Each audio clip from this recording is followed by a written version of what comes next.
Exodus 20, verse 1. And God spoke all these words, saying, I am the Lord your God who brought you out of the land of Egypt, out of the house of slavery. Ten Commandments start in verse 3. This is number 1. You shall have no other gods before me. You shall not make for yourself a carved image or a likeness of anything that's in heaven above, or is in the earth beneath the heavens, or is in the water under the earth. You shall not bow down to them or serve them, for I, the Lord your God, am a jealous God, visiting the iniquities of the fathers on their children to the 3rd and 4th generation of those who hate me, but showing steadfast love to thousands of those who love me and keep my commandments. You shall not take the name of the Lord your God in vain, for the Lord will not hold him guiltless who takes his name in vain. Remember the Sabbath day and keep it holy. 6 days you shall do your labor and do all of your work, but on the 7th day it's a Sabbath to the Lord your God. On it you shall not do any work, not you, your son, your daughter, your male servant, your female servant, or even your animals and livestock, or the sojourner or visitor who's within your gates. For in 6 days the Lord made the heavens, the earth, the sea, and all that's in them, and he rested on the 7th day. Therefore, because of that, the Lord blessed the Sabbath day and made it holy. Honor your father and your mother, that your days may be long in the land that the Lord your God is giving you. You shall not murder. You shall not commit adultery. In verse 15, you shall not steal. For many of us, theft has become a way of life. Stealing has become a way that we live. In fact, for some of us, stealing has become so common in our own lives that we don't even recognize it as stealing. We don't recognize it as theft. We would never call ourselves a thief, yet we steal cable from the neighbor's cable box, and we steal the internet from somewhere else, and we steal electricity because we tapped into the guy's box next door. Remember that box of pens that you took from the office? Because you said, the office doesn't need pens, but I do at home. Remember that ream of paper that you said, oh, the printer's out at home of paper, and my office has got a ton of paper. My office is a multi-billion-dollar company. I think they can manage without a ream of paper. I'm doing it for the glory of God because I'm printing stuff for the church at home. There are things in our lives that if we would say, if someone would call us a thief, we would go, I'm not a thief. I don't break into stuff and steal stuff. But you might be amazed at how thievery or stealing has become so common in your life and my life that we don't even recognize it anymore. It's become a blind spot in our own lives that we don't see. And so God has words for us this morning. All you kleptos, you ready? Here we go. From Mount Sinai, in the Sinai Desert, Sinai Peninsula, it's sandwiched in between Egypt and Israel, is the Sinai Peninsula. It looks like a piece of pizza. And right down there at the tip is a mountain called Mount Sinai. You can go hike it today. This happened in real time, space, history in a real place at Mount Sinai. God spoke the 10 Commandments as an overview of the whole law, given in descending order of honor and authority. So, the 10 Commandments, if you're just joining us, are written and given by God so that the first one's the most important, and the 10th one, in comparison to, is not as important. So, the first 4 are about God. God, God, God, and God. Honoring God is the first 4. The next 6 are about humans. The first 4 is man and women's vertical relationship to God in honor and authority. We recognize the authority of God first. Because when we recognize the authority of God, we recognize we are not the authority and we can't make a call on whatever we want because God is the call maker in our life. That is the foundation for the whole house of following God. You don't get to make the call. It doesn't matter how you feel, it matters what God has said. Because your emotions change by the moment. My emotions change by the moment. Dog barfs on the carpet, I'm all of a sudden mad. 5 minutes ago, I was totally happy. Now I want to say hello to my dog. I'm irritated. We go by emotions. However, emotions do not equate principle. When you live your life by principle, you can stake your life on principle. When you live your life by emotions, you stake your life on the flux of your emotions. And that directly relates to stealing. When we lust and desire after something that we think we should have, we misappropriate it for ourselves. And so now God has gone from God is the authority to now, what was the first one as it deals with people? Horizontal relationship. So vertical relationship is, this is my authority. First 4 commandments. 5th commandment was what? Honor your father and mother. Very first commandment coming off of God is make sure you honor your father and mother. Make sure your house, your family life is in order. There should not be chaos in your family. If you have chaos in your family, somebody's not honoring God or multiple people aren't honoring God. There's dysfunction. Homes are dysfunctional, but they're not built to be dysfunctional. They're built to be orderly. Husbands love and lead their homes. They treat their wives with love and respect, and they love their honey, and she feels security inside their home. The kids feel loved by mom and dad, and so there's this order of security and love inside the family. Mom loves and supports her husband and respects her husband, and so the kids see mom respecting and loving her husband rather than nitpicking him and complaining about him and making life problematic. And the kids just shut their mouths and listen. And so there's this awesome order in the home. And all of a sudden there's peace. Honor your father and mother. They're supposed to be at the most fundamental level of humanity, which is the home, which is the family, because everybody has a family or had one or is in one or wants to start one. There has to be honor and respect inside of that fundamental. That's the first one after God. And then the second one is what? You shall not murder. To love people, you shouldn't kill them first. So God has this overarching reality where we have order in our home. We try not to kill people when we're mad. Don't murder people. And what's the next one? You should not commit adultery. We stay, look how beautiful this is. You may never even thought about this. Order in the home, don't murder people. And then right after that is in the covenant of marriage, this is to be together. Your sexual union is between you and your spouse. Never should you step outside of your marriage and get into someone else's marriage sexually, ever. Never should you allow someone to be inside of your marriage and step into your marriage sexually, ever.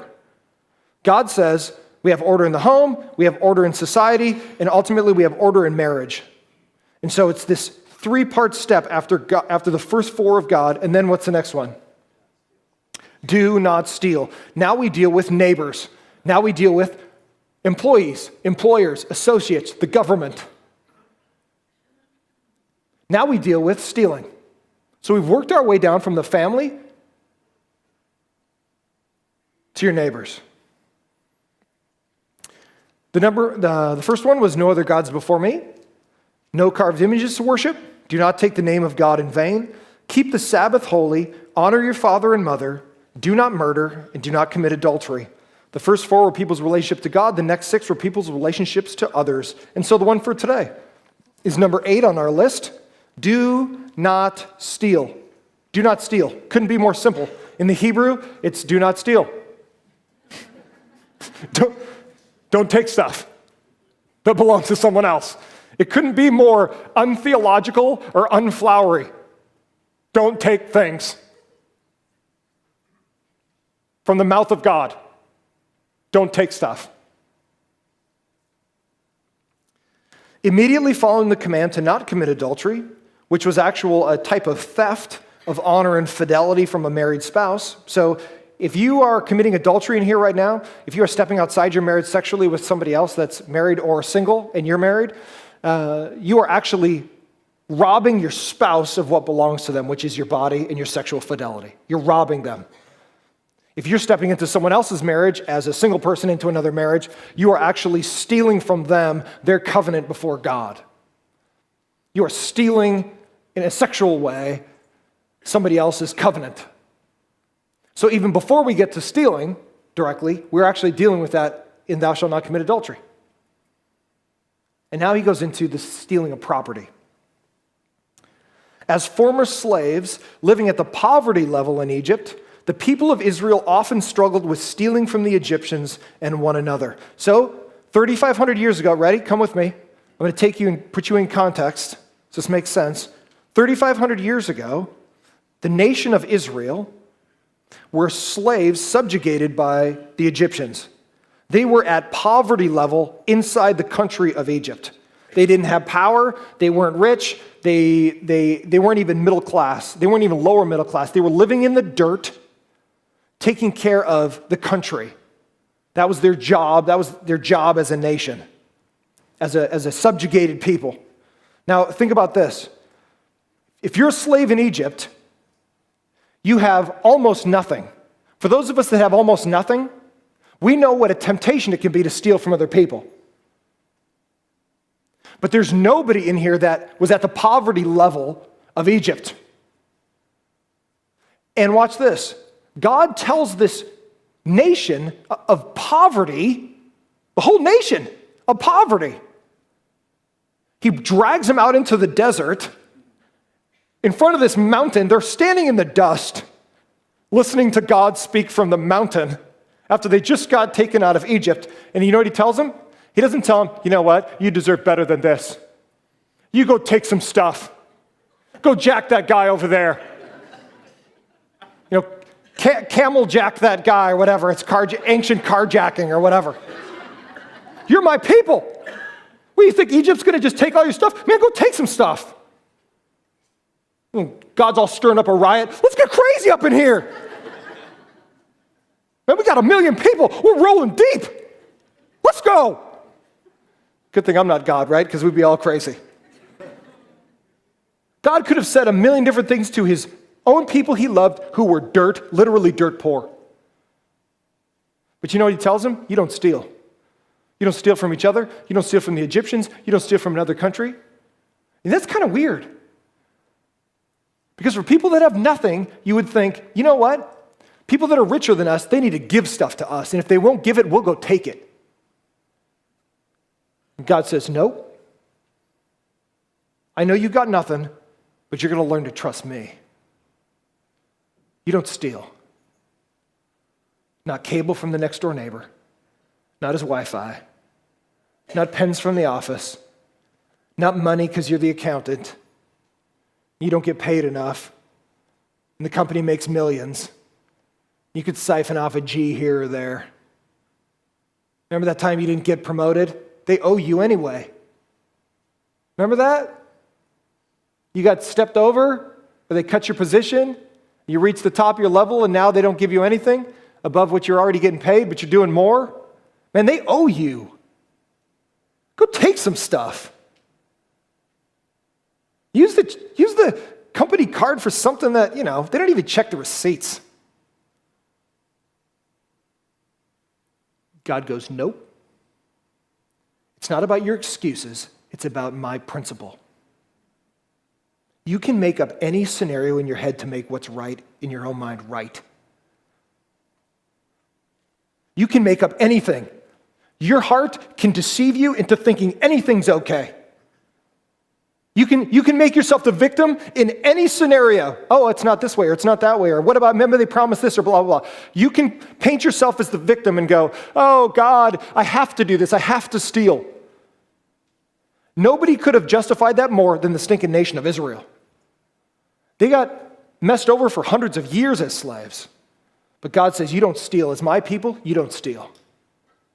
You trust me, and I'll take care of you. You might not have everything you want, but you'll have everything you need. And those are two different things. Because one has to do with your own heart, and the other thing has to do with God's heart.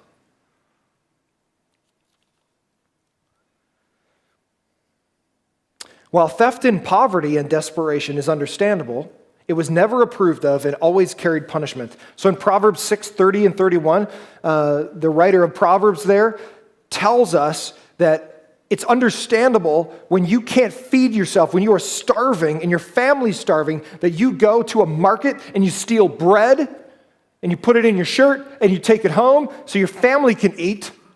That's understandable because you're starving to death. But even in that proverb, the person who is starving to death and steals to eat is still punished. When you're caught, you will still pay. You want to know why? Because theft is never okay, even if you are starving. The principle is that you never outstep God. You never make up your own scenario and go, I'm owed this. That baker owes me bread because I'm hungry. God says, you trust me and I'll provide for you. Either through myself, I will provide physically, or I'll provide through other people. And guess who's supposed to do that in our day and age? Who's supposed to take care of other people that are destitute and truly in need? The church, right? Hey, if you're just joining us and you don't know anything about the church, let me help you. The church isn't paint and walls and studs, even though there's many studs in this place. It's not wood and LED lighting and carpet. We showed up here and the electricity was gone. We went to third world country status in exactly 14 seconds. Now think about this. You would have showed up here and go, dude, where's the lights? And the air conditioning's not on. What? Dude, I'll just go to Rancho or Cornerstone or Sunridge or somewhere that has AC. What's wrong with this place? It's like the ghetto up in here.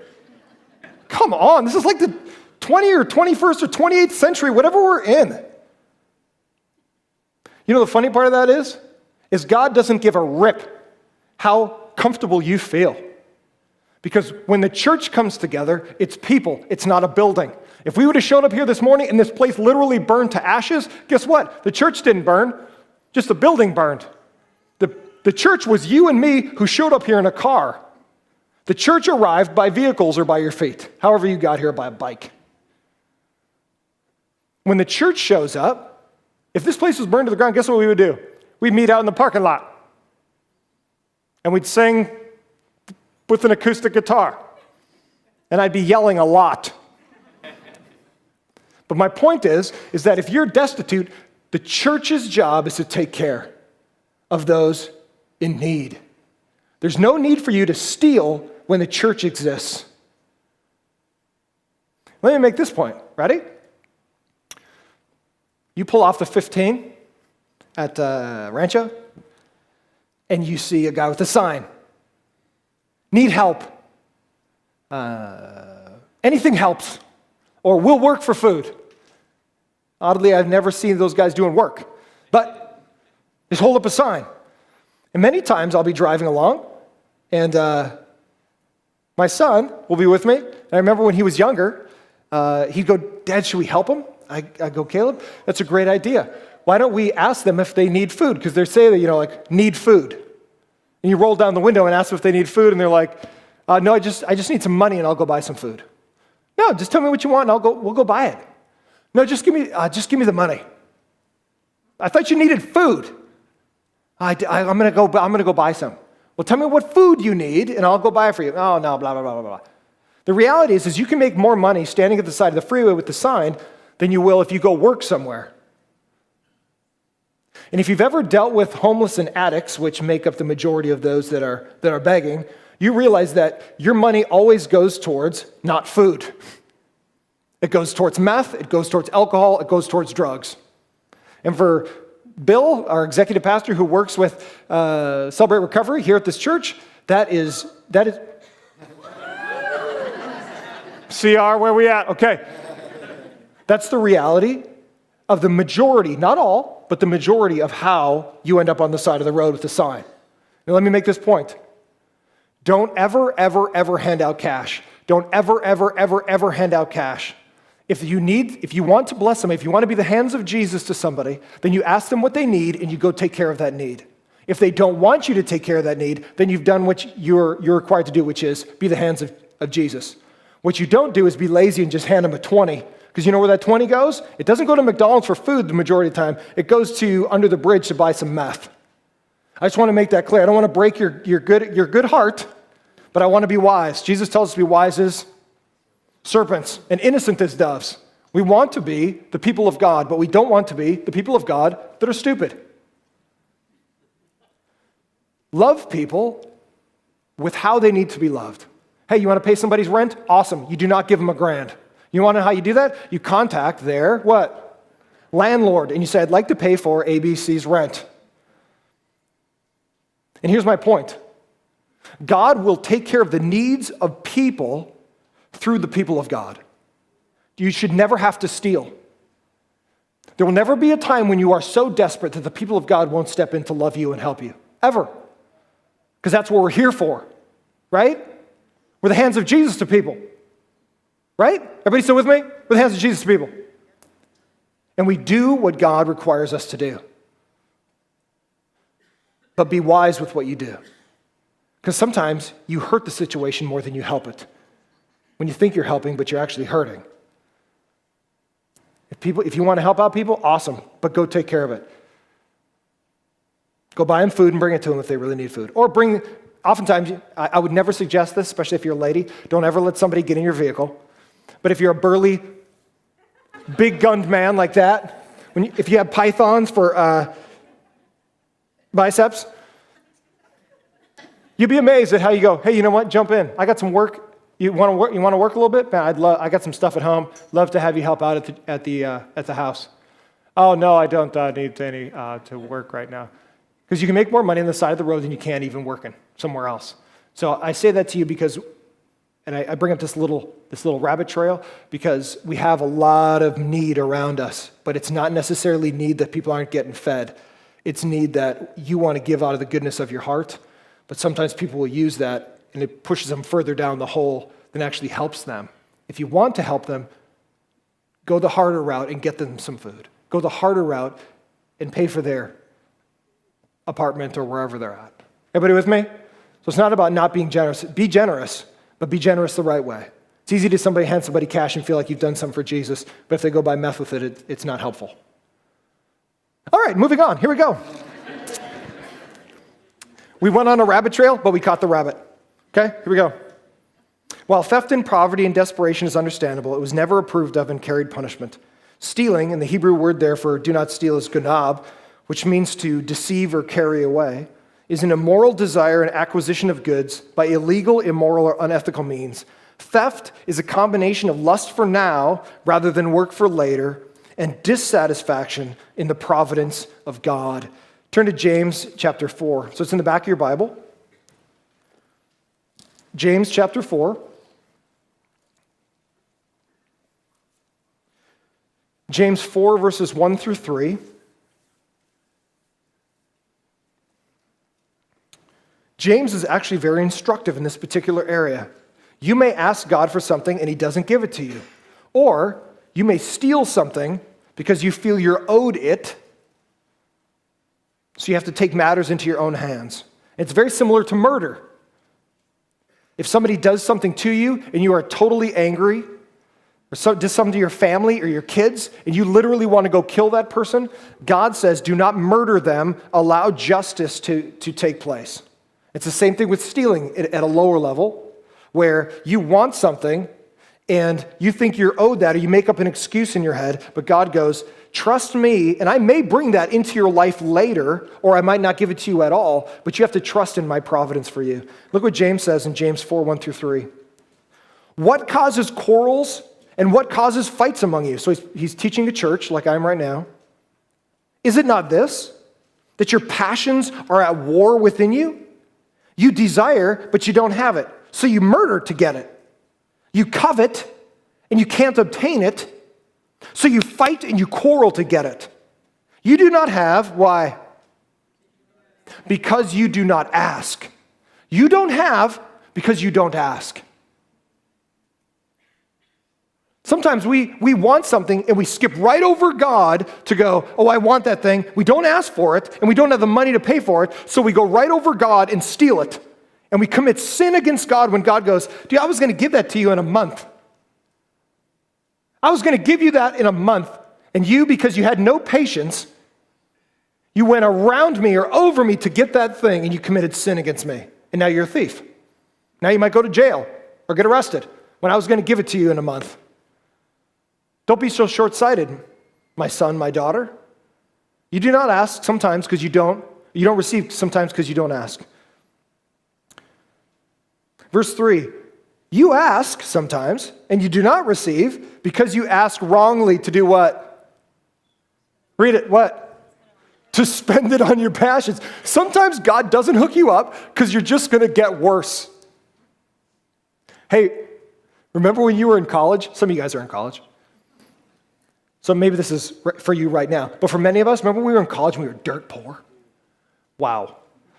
I remember those days when I got married. I mean, I've told the story a couple times. We were living in a rat hole of an apartment. There were people literally doing drugs and selling drugs. I could look out my window. Oh, there's some drugs going down right there, right behind my car. We were eating top ramen and like squeezed cheese sandwiches. Couldn't even afford real cheese. It had to come out compressed out of a can. True story. For many meals, I go, sweetie, what are we having tonight? Oh, compressed cheese sandwich. But you know what? That was what God gave us. And you know what? Sometimes we think, gosh, remember when minimum wage was like $3.10 or whatever? Some of us can't even remember minimum wage before that. But in my day and age, late 70s, early 80s, it was like $3.50 or whatever. And you had to like work 1,000 years to like buy a car. And so I can remember for many of us, we'd go, gosh, God, if I could just make 18 grand, gosh, my life would be so much easier. I mean, I'm living at home with mom and don't have any bills. I want an Xbox, and I could go to Hot Dog on a Stick once a week or whatever at the mall. Gosh, life would be so good if I could just make 18 grand. Then you make 18 grand, and then you buy a little something, like a watch or, a Nokia flip phone or whatever. Pretty soon that 18 grand's gone. You're like, oh, God, man, things are tight. I got to get out of mom's house. If I could just make, 30 grand. Can you imagine if I made 30 grand? Oh, man, that'd be crazy. I'd move out of mom's house. You move out of mom's house. But you realize bills start to happen. All of a sudden, that apartment that you thought was going to be cheap, it's like, dude, all of a sudden 30 grand's gone a year.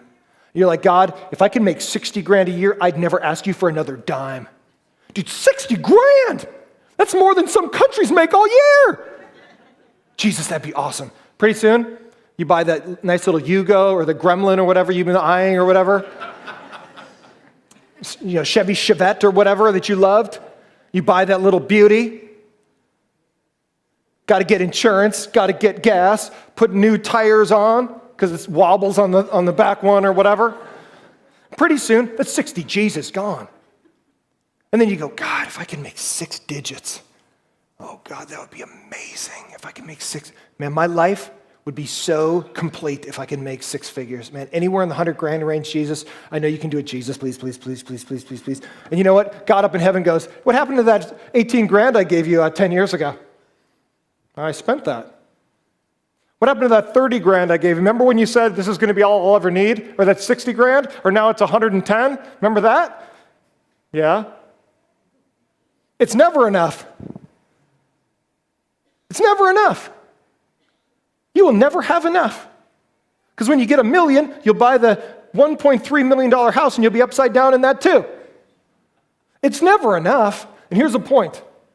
Sometimes we ask for things that God goes, no. And we go, man, I'm going to get it anyway.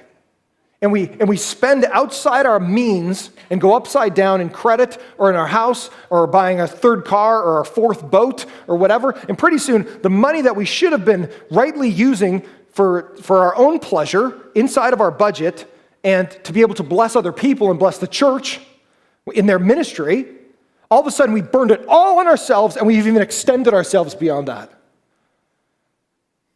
And God goes, what are you doing? Everything that you've done has been about self. Why would I give you more when you've already mismanaged what I gave you before? And here's what happens. Here's how it relates to stealing. Because when we feel like we don't have what we should have, lust takes place in our heart and discontent with God And now we will go beyond the means of God, even what the goodness he's already given us, and we will go get something else, and we now become a thief. And here's my point. It doesn't matter if you make 18 grand. It doesn't matter if you make 30. It doesn't matter if you make 60 or 110 or 1.7 a year. It doesn't matter. Because you're always going to lust after something if you don't stop yourself and go, God, I believe you love me. I believe in the providence of God for me. This is what you've given me. If you give me more, awesome. But right now, I'm going to be satisfied in what you've given me. And satisfaction is the missing thing in believers' lives. Because we just want more and more and more and more and more, and God goes, stop. You ask, and I don't give it to you because you ask with wrong motives, because you just want more. Israel had to learn that God would never need to help them make up for it by stealing. God will provide for all needs, but not all your greeds. God will provide for your needs, but not all your greeds. In Luke 11, 2 through 4, it's the famous prayer that Jesus prayed with his disciples. Our Father who art in heaven, hallowed be thy name.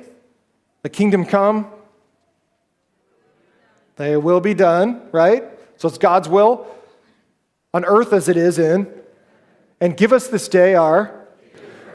we even know it by heart. Isn't that super cute? Too bad we don't live that way. We believe that God will provide all your daily needs. If you're starving, God will get you food because he often does it through the hands of other people like the church. But don't think because you don't have your third Maserati, God's ripping you off. Because you can't afford the red Ferrari, you just got to drive the black one. Because God will give you your needs, but God will not hand feed you all your greeds. Because it shows a heart that always wants more. And that's where stealing comes from. Even if you're dirt, destitute, poor, God does not ever command you to steal. Governments steal by overspending and deficit spending. Isn't it awesome when the government gets to spend your money on things that you're like, why are they building that thing? What's even worse is when they deficit spend. They don't have the money and they spend the next generation's money. So Caleb, my son, they've already spent his money. Now it's pretty much my son's grandson who's going to be picking up some of the tab that we're spending today. Governments steal from you and me and the future generations when they spend money that they don't even have yet.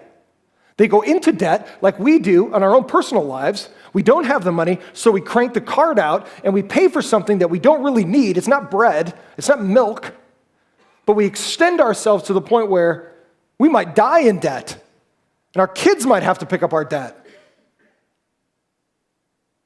So we don't want to steal to stay alive, and we don't want to steal when we are in wealth either, like all of us in here are, depending on what level you're at. But compared to the rest of the world that are living in the dirt, you know the funny thing is, this really bothers me, this cord that's hanging right here. But you know what this is? It's a perfect object lesson. It's a perfect object lesson. You want to know why? Because this morning, that cord right there, that cord is powering all of these lights so that we can actually see. We ran extension cords all the way to our power. All this stuff is happening because of a generator outside. And here's the point. That cord right there represents the reality that it's not about what I want, it's about what God has desired.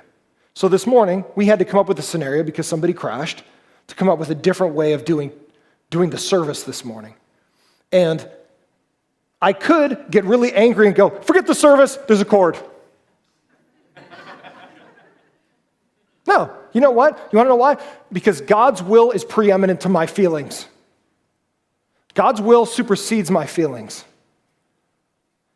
What I want isn't necessarily what God wants. What you want isn't necessarily what God wants. Maybe it is, but maybe it's not. But when God says no, do you go, oh, forget it. I'm just going to go get it myself because I got a credit card. You must be very careful how you use your time and your money. I remember going to Home Depot, 79. Walked inside, got some stuff, project at home, husband, daddy, do list. I'm putting all this stuff in my little red basket, and I bring it up to the lady at the contractor checkout, where the roll-up door is. And I wanted some cash back. I don't even know if they do it anymore, but they did before. And I wanted $20. And the $20 had stuck together. And so she gives me a 20 that she thinks is 20, but it's actually 40. And I take it and didn't realize, and I put it in my wallet along with my receipt. And I get home and get ready to do my project, and I pull the receipt out, and I realize inside of there's 2 20s rather than 1. Now, I could have said this: Jesus, you have provided for me. God, I prayed that I needed $40, and boom, right there. This money is having babies inside of my wallet. It's propagating itself right in my wallet. But you know what I realized? I realized if I kept that, I was a thief. It wasn't that she gave it to me in error. It wasn't that I took it in error. But even secondarily, I realized this belongs to Home Depot. I could have said in my mind, man, Home Depot's $1 billion company. Are they going to miss $20? Nope. In fact, more stuff by theft walks out their door every day than this $20. They wouldn't even miss it. But you know what? It wasn't the fact that Home Depot wouldn't miss $20. It was the fact that I would become a thief. It wasn't about Home Depot. It's about me. And you know what I did? I went and spent it. No, I didn't. I went back down. I went back down to Home Depot, and I went to the lady. I go, hey, you know what? Half an hour ago, remember me? I took gave me $20 out, but this was stuck to it. I just want to give it back to you. You would have thought I punched her square in the face. She was so amazed. She's like, what did you just do? She thought it was like Jesus had come back into the lumber yard or whatever. She couldn't believe it. But here's my point. It wasn't about Home Depot, and it wasn't about her. It was about me. Was I going to be a man of integrity? Was I going to be a man of honor or not? Nobody's going to miss it. It's literally a sin that no one would ever know of in this whole history of the world except for me and Jesus. But was I going to become a thief because I didn't trust that God wouldn't give me $20 more in the future? And here's the point. She was blown away by the testimony of Jesus in my life. If I would have kept that and become a thief, I would have never had the chance to have her mind be blown that she actually saw somebody going, this is wrong.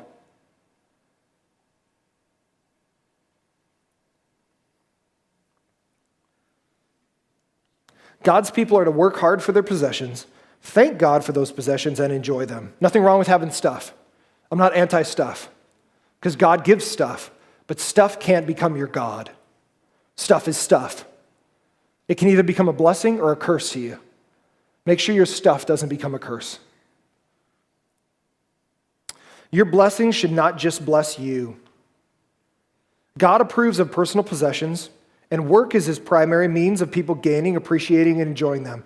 Believers realize God gives the ability to work and make wealth and the things bought with it. Regardless of the job, believers should remember it is Jesus they are working for. So I leave you with this. You have a job, work hard. Don't rip your employer off by working 6 hours out of 8. Don't stretch your 30-minute lunch into 3 hours and 15 minutes because the boss went out of town. Work with integrity. If you're an employer, pay your employees. Don't ask them to work longer hours than you're willing to pay them for. Don't steal work from your employees. And if you're an employee, don't steal from your employer. If you're a stay-at-home mom, use your time wisely. Work hard at your home. Make sure your home glorifies God to the best of your ability.